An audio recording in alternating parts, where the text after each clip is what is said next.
ባለፈው ክፍል በዛራና ቻንድራ ዛራ እንዳየችው የምትሆነውን ነገር ነው ያጣችው። የሳራስዋቲ ምስል አይኗ ውስጥ እንደገባ ያስታውቃል። ኧረ እባክህ ቀስ በል ሰውዬ፣ ምን ሆነሃል?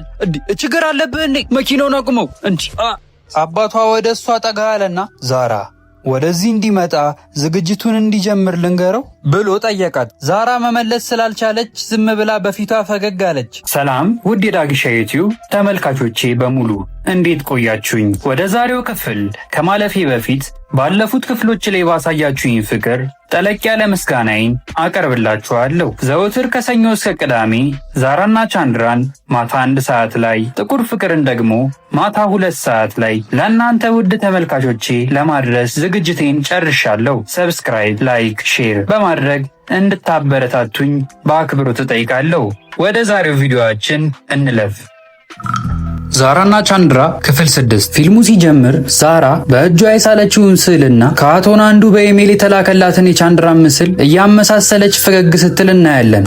በዚህ በኩል ቻንድራ በንዴት ከመኪናው ወርዶ የሚያረገው ነገር ሲጠፋው እናያለን። ንዴቱን ያስረሳው ይመስል እዚህ ማንም የሌለበት በረሃ ላይ ብቻውን ሲሮጥ ያሳየናል። ቻንድራ ዛራን ማግባት አልፈለገም፣ የአባቱ ፍላጎት ነው እንጂ። የፈረደበት ሰኒም ቻንድራ ብቻውን እንዳይሆን አብሮት ሲሮጥ እናያለን። እናንተ ቻንድራ በጣም ፈጣን ነው፣ ጥሎት ቀደደው እኮ።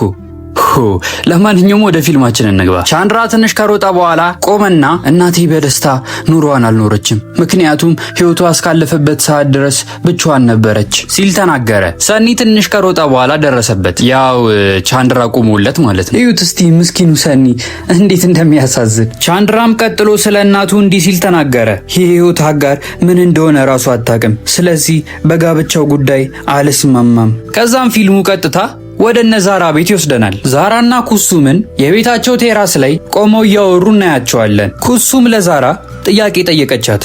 ግን ዛራ እንዴት አይኑን ብቻ አይተሽ ለማግባት ወሰንሽ? ዛራ ትንሽ አሰበችና ኩሱም አይኖቹ ተራ አይኖች አይደሉም፣ አይኖቹን ካዩአቸው በኋላ ሌላ ነገር ማየት አስጠላኝ። እነኛ አይኖች ውስጥ የሆነ አይነት እውነት ነበረ፣ እነኛ አይኖች ውስጥ ሐቀኝነት ነበረ፣ ግን የሆነ አይነት ማዘን አለ። ዛራ ወደ ኩሱም ዞረችና ኩሱም ሐዘኑን ልጋራው ፈልጋለሁ ብላ ነገረቻት። ኩሱምን ፈገግ አለችና ዛራ የሆነ ነገር አለ አይደለ? እባክሽ ንገሪኝ ብላ አስጨነቀቻት።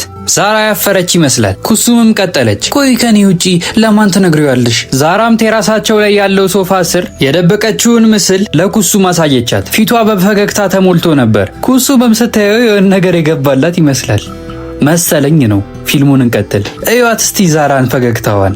እኔ ብቻ ምፈራው ይህን ፊልም ተርኬላችሁ ሳልጨርስ ከዛራ ፍቅር ዳይዘኝ ነው። በሉ ወደ ፊልማችን እንግባ።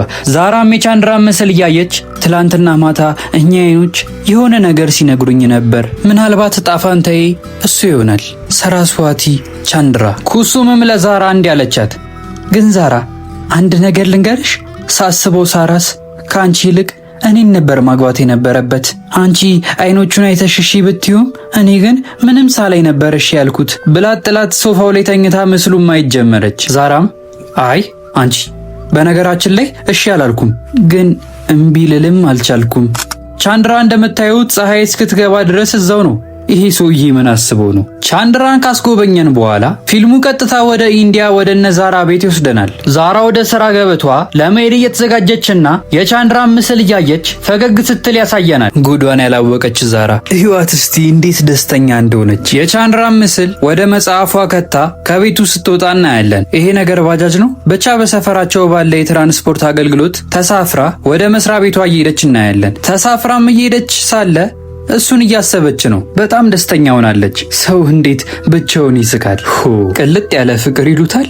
እንደ ዛራ ነው። ዛራ በስሯ መምህር እንደሆነች ባለፉት ክፍል ላይ አይተናል። ሰላም ናችሁ ልጆች? እንዴት ናችሁ? ሰላም ነው። ዛራ ለተማሪዎቿ ሰላምታን እያቀረበች ወደ ክላሷ ስትገባ እናያለን።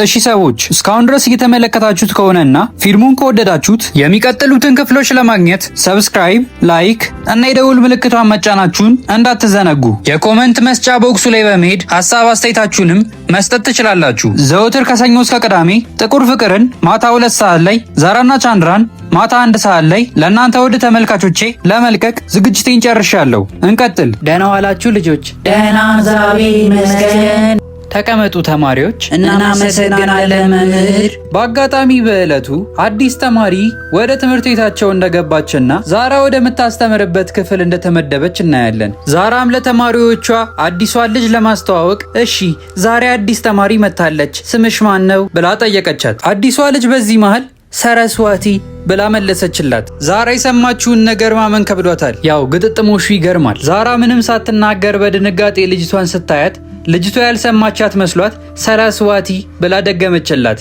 ዛራም ከመፍሰሷ ነቃችና ተቀመጪ ብላ ወደ ቦታዋ ላከቻት። ከዛም ፊልሙ ወደ ዱባይ ይወስደናል። የቻንድራን አባት አቶ ላክሚንዳንንና ጉማንን እናገኛቸዋለን። ጉማን እንዴት አደርክ? ሳራ ሴት አለ። ዛሬ ረዘም ያለ ጸሎት ነው የሚያደርገው መሰለኝ። አባቱ ትንሽ በዝምታ ከተዋጠ በኋላ ከዚህም የበለጡ ፈተናዎች በሕይወቴ አይቻለሁ።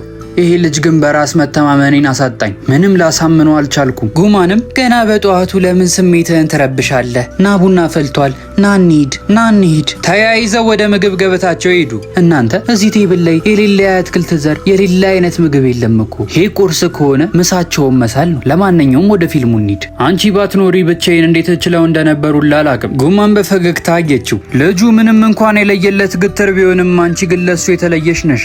እናም በሁለታችን መካከል እንደ ድልድይ ነበርሽ።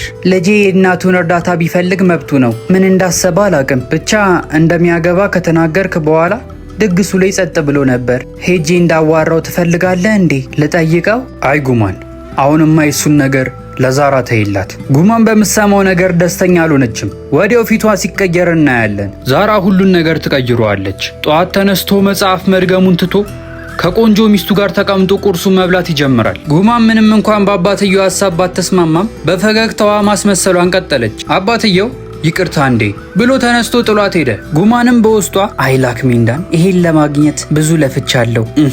እንዲህ በቀላሉ ለሌላ ሰው አሳልፌ የምሰጥ ይመስልሃል? አብዱላህ። አቤት። ሳራስ ቤት መግባቱን ይልኝ እስቲ። እሺ እመቤት። እሺ ሰዎች፣ ለዛሬ ነበረኝ ዛራና ቻንድራ ክፍል 6 ይሄን ይመስል ነበረ። ሰብስክራይብ፣ ላይክ፣ ሼር በማድረግ በነገው ዕለት የመለቀውን ክፍል 7ን ማግኘት ትችላላችሁ። እስከዛው ድረስ ቸር ቆዩኝ የምላችሁ እኔ ዳጊሻ ነኝ። ይመቻችሁ።